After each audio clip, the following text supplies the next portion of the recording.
예, 9시 53분 가까워지고 있는데요. 오늘 이 시간에 시장 특징주들 그리고 관심주 알아보도록 하겠습니다. 종목의 발견자들 이호석 신한투자증권 부산금융센터 차장 함께합니다. 차장님 안녕하세요.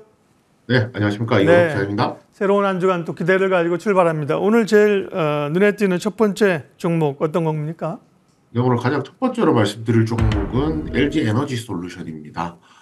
그 LG 에너지 솔루션 같은 경우에 그 테슬라와 관련해서 밀접한 연관이 있는 종목이다라고 할 수가 있잖아요. 테슬라가 이제 2026년까지 자체 배터리 4종을 설계하겠다라는 내용이 있었습니다.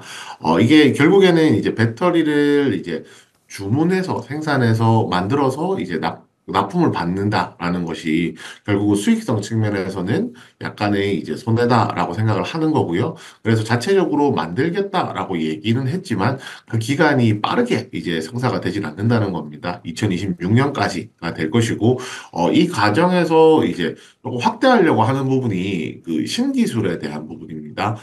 이제 4680이라고 할 수가 있는데요. 4680이 차세대 전기차 배터리로 주목을 받고 있는 상황이거든요. 그럼 이제 4680 배터리를 어디서 만드느냐라고 했을 때, 바로 이제 LG 에너지 솔루션이 대표적이다라고 할 수가 있겠습니다. 실제로 LG 에너지 솔루션에서 나온 기사를 보았을 때, 올해 12월부터는 차세대 배터리인 4680의 대량 생산을 한다라는 내용이 있었거든요. 그리고 이제 고객사인 테슬라가 이제 발주를 해서 양산이 확정되었다라는 내용까지도 나왔는데요. 결국 여기서 좀 체크해 볼 수 있는 부분은요. 통상적으로 이제 배터리 업계 같은 경우에는 고객사가 주문을 해서 주문 물량이 확정될 때만 생산을 하기 때문에 12월에 양산을 한다라는 것은 테슬라 주문이 확정되었다라고도 생각을 해볼 수가 있습니다. 뭐 이런 차원에서 본다라고 하면은 굉장히 좀 의미 있는 내용이다라고 할 수가 있을 것 같고요. 여기에 제가 일단은 셀 업체에 대해서만 말씀을 드렸지만은 뭐 에코프로 BM이라든지 LNF라든지 양극재를 만드는 업체들 같은 경우에도 이에 따른 수혜가 있을 수가 있기 때문에 배터리 업계 전반적으로 훈풍이 불 수 있다라고 정리드리겠습니다. 예, 그리고 이제 또 지난 주말 사이에 있었던 뉴스인데 유럽이 중국산 전기차에 대한 보조금을 그 관세를 올리는 걸 확정했죠. 이런 것들도 2차 전지에게는 좋은 얘기입니다. 2차 전지 흐름들 괜찮고요. 네, LG 에너지 솔루션 봤죠? 다음 종목은요? 네, 그 GST 말씀드리겠습니다. GST 같은 경우에는 액침 냉각으로 이제 시장에서 관심을 많이 받는 종목 중에 하나거든요. 미국 현지 시간으로 10월 7일부터 10월 9일까지 엔비디아의 인공지능 서밋이 개최가 됩니다. 여기서 이제 젠슨 황 CEO가 이 인공지능 서밋에서 어떤 얘기를 할지에 대한 관심도가 굉장히 높은 상황이거든요. 작년에도 그랬고 이제 이 서밋 이후에 AI의 성장 방향성에 대한 언급이 있으면서 시장에서 이제 관련된 종목들이 움직이기도 했습니다. 그리고 이번 서밋에서 조금 주목해 볼 부분은요, 그 차세대 AI 칩에 대한 내용을 좀 생각을 해봐야 될 것 같습니다. 블랙웰이라고 부르고 있죠. 차세대 AI 칩 블랙웰 같은 경우가 기존과 다르게 액침 냉각을 적용을 하고 있거든요. 말 그대로 생산에 있어서 이제 온도가 올라가는 것을 뭐 액체로 낮춰준다라는 좀 개념으로 접근을 해주시면 되는데요. 결국 이제 액침 냉각을 적용한다는 것은 이제 엔비디아에서 발표를 했지만 이 부분이 아직까지 부각이 충분히 되지 않아서 결국 액침 냉각이 적용된다라는 내용이 다시 한번 부각된다면 GST 같은 액침 냉각 종목들은 충분히 주목해 볼 필요가 있겠다라고 말씀드리겠습니다. 네, GST 이전에 이제 액침 냉각해서 굉장히 주목을 많이 받았던 기업인데 뭐 소부장 쪽으로 분류가 될 수 있겠죠. 그러다 보니까 지수는 상당히 그 낮은 레벨에 지금 와 있습니다. 특징주 두 종목 봤고요. 오늘 유망주를 한 종목 준비하셨는데 제가 먼저 내용을 좀 공개해도 될까요? 예, 오늘 종목은요. 화면 한번 보여주시면 예, 방산주가 오늘 제일 강한데요. 방산주 가운데서 LIG 넥스원을 오늘 유망주로 주셨는데 제가 공개하는 이유는 그 전에 하나 에어로스페이스를 방산주로 한번 말씀을 하셨습니다. 9월 말에. 그래서 그걸 잠깐 리뷰하고 오늘 LIG 넥스원 이어가시면 좋을 것 같아요. 네. 네, 그렇습니다. 그 하나 에어로스페이스 말씀을 드렸었고요.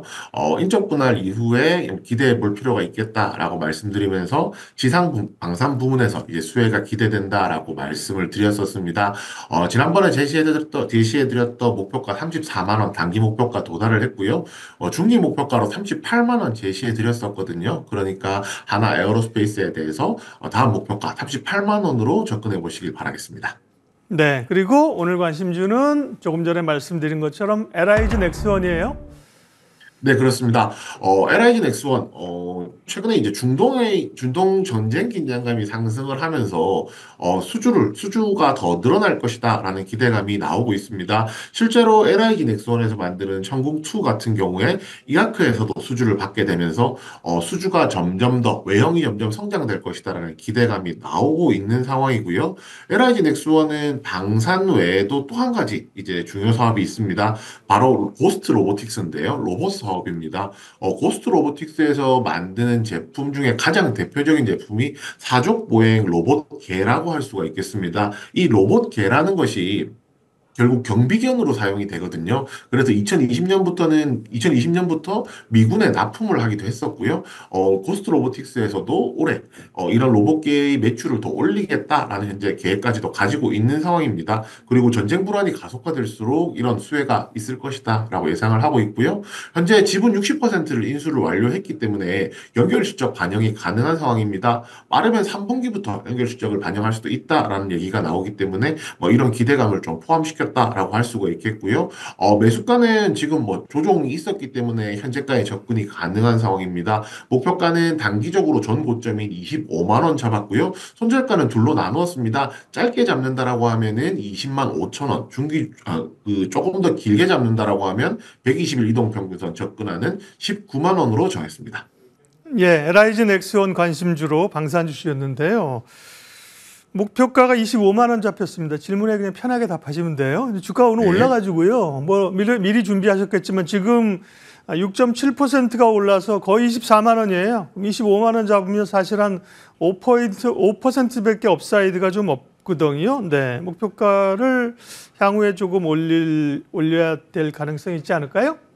네, 그렇습니다. 네. 지금 시점에서 보았을 때요, 25만 원 전곡 고점이라는 것은 이제 결국은 앞선 매물이 있어서 1차적으로 이제 그 가격에 도달했을 때 매물이 나오게 될 가능성이 있어서 잡아놓은 가격이거든요. 당연히 이제 지금 추세로 보았을 때는 매물 소화 이후에 더 위쪽으로 상향될 가능성이 높다라고 생각합니다. 그렇기 때문에 만약에 단기적으로 저희가 접근한다면 목표가 25만 원, 중기적으로 접근한다면 목표가 28만 원 다시 한번 더 제시해 드리겠습니다. 네, 오늘 종목 발견 신한투자증권 부산금융센터 이호석 차장님 함께했습니다. 고맙습니다. 네, 감사합니다.